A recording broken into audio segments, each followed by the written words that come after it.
இது 2மே வேற வேற பழம். சைஸ் வைஸ் பார்த்தீங்கன்னா, இது சின்னதா இருக்கு, பெருசா இருக்குன்னு நெனச்சுப்போம். இது பார்த்தீங்கன்னா, நல்லா பெரிய சைஸு சப்போட்டா மாம்பழம் இல்லன்னா மல்கோவா மாதிரி இருக்கு. 2மே ஒரு மிக்ஸ்டு மாரி இருக்கா மாம்பழம் மாதிரி. ஆனா ஆக்சுவலி மாம்பழமும் கிடையாது. இது பார்த்தீங்கன்னா, சன்மெலன். நான் வந்துட்டு இப்போ தான் மார்க்கெட் போயிட்டு ஃபர்ஸ்ட் டைம் இந்த சன்மெலன் வாங்கியிருக்கேன். அப்புறம் இது பார்த்தீங்கன்னா, எல்லோ வாட்டர் மெலன். இது 2மே நான் கட் பண்ணி பார்க்குறேன். ஃபர்ஸ்ட் டைம் வந்து சன்மெலன் வாங்கியிருக்கேன். மெலன் சொன்னோனே கண்டிப்பா சம்மர் ஃப்ரூட்டா தானே இருக்கும். அப்படின்னு நான் இத வாங்கிட்டு வந்திருக்கேன். டேஸ்ட் எப்படி இருக்குன்னு பார்க்கலாம். அப்படின்னு சொல்லிட்டு அத வந்துட்டு கட் பண்ணி பார்த்தேன். அது லேயர்லாம் பார்த்தீங்கன்னா, வெளியில அந்த ஆரஞ்சுலாம் தொலி உரிச்சப்ப எப்படி இருக்கும்? அத மாதிரி இருந்தது. டேஸ்ட் பார்த்தீங்கன்னா, நல்லா கிறிஸ்பா ஸ்வீட்டா இருந்தது.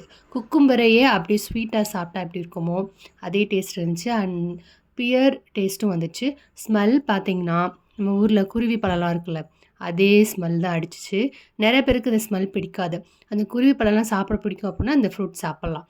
இல்லனா வந்துட்டு சாப்பிட முடியாது. இதுக்கு முன்னாடி இந்த பழம் சாப்பிட்டுருக்கீங்களான்னு சொல்லுங்க. அப்புறம் எல்லோ வாட்டர்மெலன் கட் பண்ணா ஒயிட் கலர்ல இருக்குமோன்னு நெனச்சேன். லாஸ்ட்டு பார்த்தா பயங்கர பிரிட்டியான ஒண்ணு.